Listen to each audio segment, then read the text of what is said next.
The Wallet in the Lion City. Ladies and gentlemen, this is a story that has shaken the very foundations of the education sector in South Korea. It is a tale of prejudice, redemption, and a bridge built between two nations. At the graduation ceremony of a prestigious high school in Seoul, a senior teacher with 28 years of experience suddenly broke down on stage. "Teacher, are you all right?" the students gasped. "I am sorry. I am truly sorry. I failed to teach you the most important lesson," he sobbed. Students and parents were thrown into a state of panic. Why would Mr. Kim, known for his calm rationality and stoic demeanor, unravel like this? To understand this, we must go back to the beginning. The senior class of Seoul's top private high school, 42 elite students and their teachers, had just arrived in Singapore. Mr. Kim confessed later that he had absolutely no expectations for this trip. He only prayed for it to end safely. However, in a bustling food court along Orchard Road, he witnessed a scene that shattered the convictions he had held for 28 years. With trembling hands, he recorded a 3-minute video. When this footage returned to Korea, it racked up 8 million views, sending shockwaves through Korean society. KDS News conducted an emergency investigation, and the Ministry of Education sent out official circulars to every education office in the country. What exactly happened in the Lion City? Hello, I am Mr. Kim, a literature teacher at a public high school in Gangnam, Seoul. This is my 28th year of teaching. Last February, the administration announced this year's graduation trip destination, Singapore. I sighed inwardly. Growing up in a competitive environment with a sense of superiority over other Asian neighbors, Singapore to me was just a little red dot on the map. A sterile city-state, famous only for its strict laws and shopping malls. Nothing more.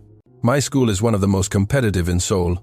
Most parents are doctors or lawyers. Graduates go to Seoul National University or the Ivy League. Why take such elite students to Singapore? The reason was simple: budget cuts. The new chairman of the school foundation slashed the travel funds. Europe or America would cost over 3 million won per student. Singapore, however, could be done for 5 million won, and the flight was a manageable 6 hours. When I announced the destination to the 42 seniors, the reaction was polarized. Some girls were excited about Universal Studios and purchasing luxury cosmetics. The boys were largely indifferent. One student asked, "Teacher, why Singapore? Isn't Jeju Island better? It's just a concrete jungle there." I secretly agreed. I knew nothing about Singapore and expected nothing. I just wanted to avoid accidents and return home. During the parents' briefing, I held the same apathy. One mother raised her hand. "I heard it's very humid. Will the food be hygienic? Will the children get sick?" Another worried about the strict laws. I recited the prepared answers. "We are staying in the Marina Bay area. There is a Korean-speaking guide. The food is international standard." But I had no conviction. I had never been there. I assumed it would be suffocatingly hot and crowded, just another Asian metropolis like old downtown Seoul. On the day of departure, as I packed, I thought, this is just a formality. It won't move their hearts. In 28 years, no school trip ever had. We gathered at Incheon Airport. The students were buzzing. The teachers looked exhausted. I gave the usual lecture. Stay in the group, watch your valuables, don't follow strangers. As the plane took off, leaving the gray, fine dust-covered sky of Seoul behind, I closed my eyes.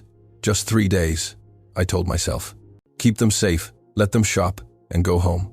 I held a deep-seated arrogance, believing that a small island nation had nothing to teach us, the people of the miracle on the Han River.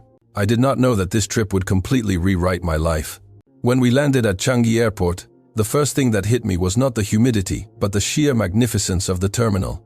It was, without a doubt, the most efficient and beautiful airport I had ever seen. Sunlight filtered through the glass of the Jewel Rain Vortex, the world's tallest indoor waterfall, casting rainbows on the floor. The students stood open-mouthed, snapping photos. It wasn't just the architecture, it was the system. The immigration process was seamless. The automated lanes worked faster than anything back home. Walking out, I noticed the signage: English, Malay, Chinese, and Tamil. The English instructions were impeccable, not the broken translations we sometimes see abroad. An autonomous cleaning robot glided past, politely asking students to give way in perfect English. The students were amazed. I was humbled. Our guide, a sharp middle-aged man named Mr. Tan, greeted us in fluent Korean. We boarded the bus, and the students began chattering. "This airport is like a spaceship. It's so green," one student asked. When was this terminal built? Mr. Tan explained the constant upgrading of Changi to maintain its world-class status. As the bus merged onto the East Coast Parkway, ECP, the view was breathtaking. The road was lined with massive rain trees forming a green canopy. The tarmac was smooth, the lane markings crisp. To our left, the ocean was filled with ships. To our right, perfectly manicured parkland. "This is the Garden City," Mr. Tan announced. "We build the city within a garden, not a garden within a city." The skyline of the central business district rose up, modern, sleek, and immaculately clean. I saw the Marina Bay Sands towers and the Singapore Flyer. It was grander than I imagined. We checked into our hotel near Marina Bay. I sat in the lobby with a colleague. "It's different than I expected," he muttered. "It's so organized." I nodded. My prejudice was cracking. Dinner was at a hotel buffet. I watched the locals. It was diverse. Chinese, Malay, Indian, Eurasian, all dining together. The table manners were exquisite. No loud shouting, no wasted food. When they finished, many returned their own trays to the station. It was a level of civic consciousness I hadn't anticipated. That night, lying in bed, I realized I was actually looking forward to the next day. The morning revealed the city in full swing. Looking down from my window at 8 a.m., the streets were busy but fluid. No honking, no litter. The cleaning crews were already finishing their rounds. Our first stop was the National Museum of Singapore and the Colonial District. The stark white majesty of the Victoria Theatre and the old Supreme Court stood in contrast to the modern skyscrapers. The students were unusually quiet, absorbing the history of how this nation rose from a third-world swamp to a first-world oasis in one generation. Standing on the Padang, I felt a sense of solemn respect. After lunch, we had free time. I divided the students into groups to explore the Orchard Road shopping belt. I shadowed Group 1, consisting of 11 students. Despite being a weekday afternoon, Orchard Road was packed. Yet, the flow of people was orderly. We walked from Ion Orchard towards Engay City. The wide pedestrian walkways were shaded by angsana trees. It was hot, yes, but the city was designed to handle it. About an hour in, a student suggested the food court in the basement of a major department store, Takashimaya, saying a guidebook recommended the local desserts there. We descended the escalators into a sprawling culinary world. The smells of laksa and Hainanese chicken rice filled the air. It was crowded, but again, orderly. No pushing. 30 minutes later, chaos struck. A female student ran up to me, her face pale as a sheet. "Teacher, my wallet. It's gone." The other students gathered around. "When did you last see it?" I asked calmly. "About 10 minutes ago. I took it out at a souvenir shop to check the price of some kaya jam. I thought I put it back." We rushed back to the shop. The staff shook their heads politely. The student began to cry. There was 20,000 new Taiwan dollars worth of currency, approx $600, 800 SGD, my credit cards, and a photo of my late grandmother. Her voice trembled. I tried to console her, but my heart sank. In a crowded tourist spot, it was likely gone forever. We searched every corner, asked every shop. Nothing. 20 minutes passed. I was about to tell her we needed to go to the police station to file a report, resigning myself to the loss. Then, I heard a voice behind me. "Excuse me, sir." "Hello." I turned around. An elderly lady, perhaps in her 60s, was running towards us, gasping for breath. She was dressed simply, holding a plastic bag of groceries in one hand and a familiar wallet in the other. She spoke in clear Singaporean English. I saw the student ID inside. Korean, right? I have been running up and down looking for a group of Korean students. She had found the wallet left on a bench near the juice stall. Instead of turning it into the lost and found, where it might sit for days, she realized the tourist would be panicking. She had spent the last 20 minutes circling the massive food court, scanning the crowd for our school uniforms. The student burst into tears and grabbed the wallet. "Oh my God, thank you, thank you." I was stunned. This lady, breathless and sweating, had gone out of her way for a stranger. I bowed deeply. "Thank you, madam. Truly." The student opened the wallet. Checking the cash, it was all there.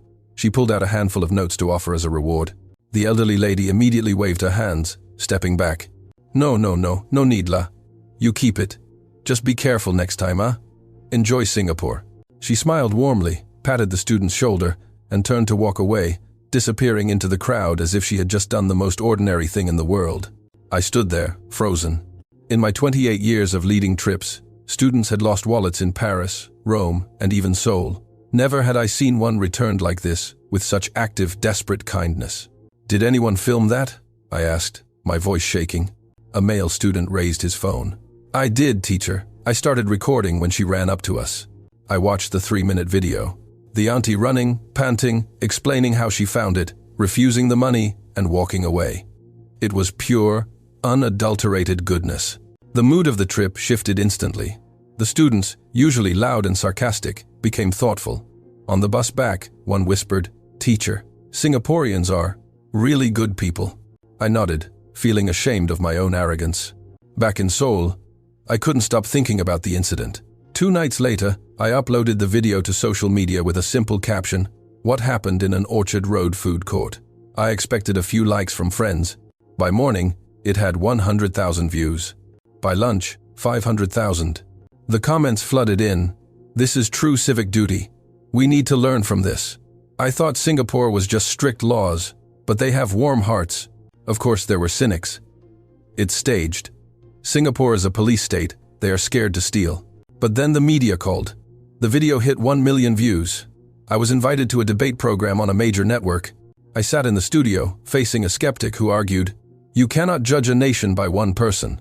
I replied, "You are right." But I saw her eyes. I saw her sweat. That was not fear of the law. That was empathy. And if a society cultivates that kind of empathy, we have much to learn.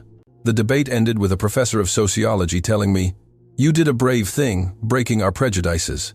A month later, at graduation, the student who lost her wallet came to me. "Teacher, I've started learning about Southeast Asian history. I joined a Mandarin and English study group. Other students had formed a Singapore Culture Club, watching films and analyzing the country's success. One boy, who only cared about local universities, asked me how to apply to the National University of Singapore. Then came the letter. The Seoul Metropolitan Office of Education, in collaboration with Singapore's Ministry of Education, was launching a teacher exchange program. My video had been the catalyst. I applied immediately. I was selected as one of 10 teachers to spend a week in Singapore, not as a tourist, but as an educator. Returning to Singapore felt like coming home. This time, I saw the city with clear eyes. We visited a public secondary school. I was blown away. Every student had a personal learning device. The classrooms were smart, but the atmosphere was disciplined. We visited the canteen. Students queued patiently for chicken rice and mee rebus. They returned their plates. It was ingrained behavior. We observed a lesson. The teacher didn't just lecture, she facilitated. Students debated in perfect English, discussing global issues. "We emphasize holistic education," a Singaporean teacher told me. "Character and citizenship education is as important as math." We visited a top junior college. The robotics lab was state-of-the-art. Students were preparing for an international competition. "How did you achieve this?" I asked an MOE official.